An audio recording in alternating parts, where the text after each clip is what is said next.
మీ business ఏదైనా మీ ఊర్లో promotion చేయాలంటే అది సుమన్ టీవీతోనే సాధ్యం. ఇప్పుడే సంప్రదించండి. నమస్తే సుమన్ టీవీ. మన ప్రస్తుతం పిఠాపురం నియోజకవర్గంలో ఉన్నాము.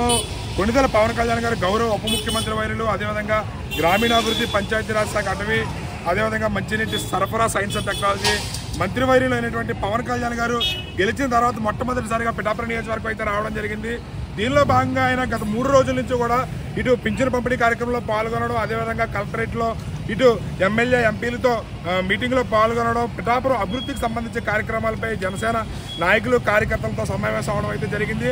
దీనిలో భాగంగా ఆఖరి రోజు అయినట్టు ఇవాళ ఉప్పాడ తీర ప్రాంతంలో ఉదయం 9 గంటలకి అక్కడ ఉప్పాడ తీర ప్రాంతాన్ని సందర్శించడం జరుగుతుంది. సాయంత్రం 4 గంటల నుంచి ఇక్కడ మన ఇక్కడ ఉన్న ప్రస్తుతం ఉప్పాడ బస్టాండ్ దగ్గర, పిఠాపురం నియోజకవర్గం ఉప్పాడ బస్టాండ్ దగ్గర సాయంత్రం ప్రజలను ఉద్దేశించి పవన్ కళ్యాణ్ గారు భారీ బహిరంగ సభ పాల్గొనబోతున్నారు. వారాహి సభలో ఈ సాయంత్రం 4 గంటలకి పిఠాపురం నియోజకవర్గం సంబంధించి ఆయన గెలిపించినందుకు పిఠాపురం ప్రజలను ఉద్దేశించి మాట్లాడదలుచున్నారు. అదేవిధంగా పిఠాపురం నియోజకవర్గాన్ని ఏ విధంగా అభివృద్ధి చేయాలి, ఏ విధంగా అభివృద్ధి చేస్తారని ఆయన ఈ మీటింగ్లో అయితే తెలియజేసే అవకాశాలు చాలా ఎక్కువగా ఉన్నాయి. సాయంత్రం 4 గంటల నుంచి ఈ సభ ప్రారంభమవుతుంది.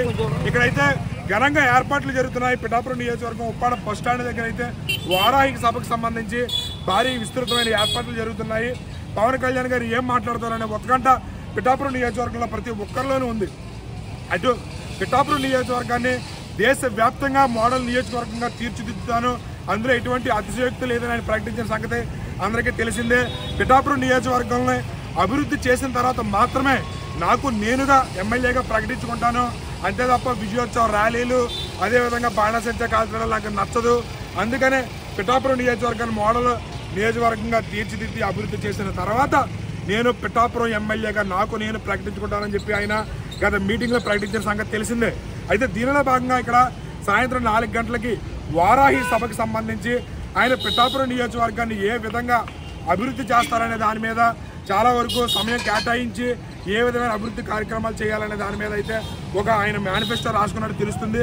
అదేవిధంగా పిఠాపురం ప్రజలకు తన కృతజ్ఞత తెలియజేయడానికి నన్ను గెలిపించినందుకు, అఖండ మెజారిటీతో గెలిపించినందుకు తనకు కృతజ్ఞత తెలియజేయడం కూడా కారణంగా ఇక్కడ కనబడుతుంది. ఇక్కడ చూస్తే కనుక ఏర్పాట్లు మీకు వారాహి సభకు సంబంధించి జరుగుతున్నాయి. జనసేనకు సంబంధించి ప్రోగ్రామింగ్ కోఆర్డినేటర్ ఉన్నారు.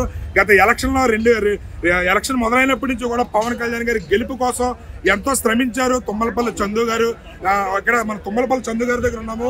వారాహి సభకు సంబంధించి ఏ విధంగా ఏర్పాట్లు జరుగుతున్నాయి అడిగి తెలుసుకున్నాం. చెప్పండి చందు గారు, ఏర్పాట్లు ఏ విధంగా జరగబోతున్నాయి? మొట్టమొదటిసారిగా పవన్ కళ్యాణ్ గారు డిప్యూటీ సీఎం హోదాలో మీటింగ్ ఏర్పాటు చేయడం జరుగుతుంది, ఎలా ఉండబోతుంది?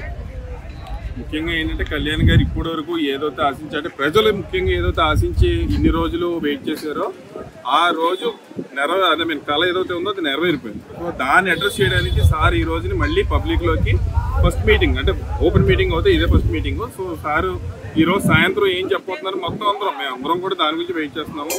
కాబట్టి సభకి సంబంధించి ఎలాంటి ఇబ్బంది లేకుండా ఎప్పట్లాగానే, ఇప్పుడు కాదు ముందు కాదు, ప్రజలు అంటే ఇంతకుముందు యాంటీ గవర్నమెంట్ ఉంది, గవర్నమెంట్ ఉంది, ఎప్పుడు అలాంటి మనకి ఎవరికి ఇబ్బంది లేకుండా ఎటువంటి ఏర్పాట్లు చేసుకుంటూ వచ్చాము. ఈ రోజు కూడా అలాంటి ఏర్పాట్లే చేశాము. వాటర్ కానివ్వండి, ఎవరికైనా సరే వాటర్ హెల్త్కి ఏదైనా ఇబ్బంది ఉన్నా మళ్ళీ వాళ్ళకి అంబులెన్సెస్, లేదా లేడీస్కి సపరేట్గా ఇది కానీ వింగ్స్ కానీ అన్నీ కూడా క్లియర్గా ప్రతిదీ ఎలా ఆర్గనైజ్డ్గా ఏదైతే మాకు ఇన్స్ట్రక్షన్స్ ఇచ్చారో ఆ ఇన్స్ట్రక్షన్స్ ప్రకారంగా ఇక్కడ ఆర్గనైజ్ చేయడం అయితే జరుగుతుంది.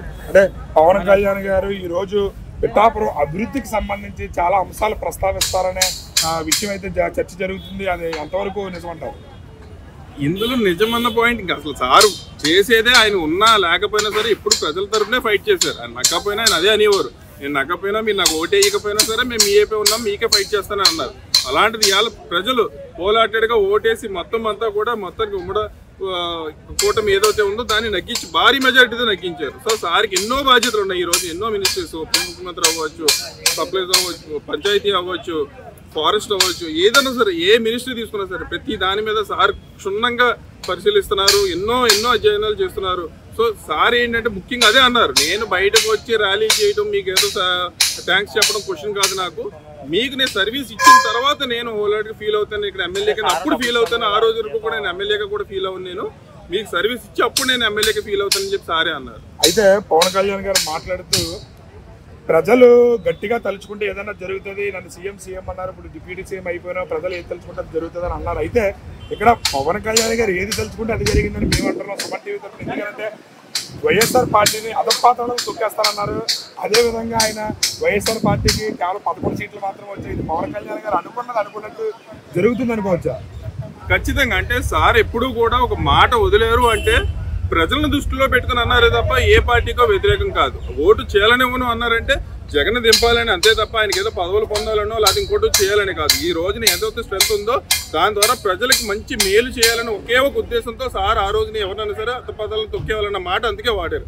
సో ఎవరి మీద ఆయనకి ఎప్పుడూ కూడా ఏ గ్రిడ్జ్ ఉండదు. కానీ పర్సనల్స్ ఇప్పుడు మాకు కూడా సీరియస్ ఇన్స్ట్రక్షన్స్ ఇస్తూ ఉంటారు. ఏదైనా మాట్లాడేటప్పుడు మర్యాదపూర్వకంగా మాట్లాడండి, ఆటలో ఇష్టం వచ్చినట్టు మాట్లాడితే క్లియర్గా చెప్తూ ఉంటారు. అదే విషయం 10 సార్లు చెప్తూ ఉంటారు. ఏదైనా ప్రస్తుత ఆర్థిక పరిస్థితి చూసి నేను జీతం కూడా తీసుకోవాలని నాకు అనిపించట్లేదు, సో నా జీతాన్ని కూడా నేను వద్దని అనుకుంటున్నానని చెప్పి గత మీటింగ్లో ప్రకటించడం అయితే తెలిసిందే.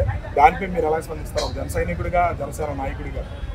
ఖచ్చితంగానండి. ఆయన ఇప్పుడు 10 years నుంచి ఎన్నో మూవీస్ ఎన్నో అన్నిట్లు పాజ్ చేసి ఆయనకు వచ్చిన ప్రతి రూపాయిని పబ్లిక్ ఇచ్చి, ఎవరైనా రైతు కుటుంబం పోతే వాళ్ళకి డబ్బులని, రైతే లేకపోతే ఎవరైనా ఆత్మహత్య చేసుకుంటే వాళ్ళకి డబ్బులని, ఆయన సొంత డబ్బులు చెక్ రూపంలో లేదా ఇంకో రూపంలో డబ్బులు ఇస్తున్నప్పుడు ఆయన జీతం తీసుకుంటారని ఎలా ఎక్స్పెక్ట్ చేస్తాము?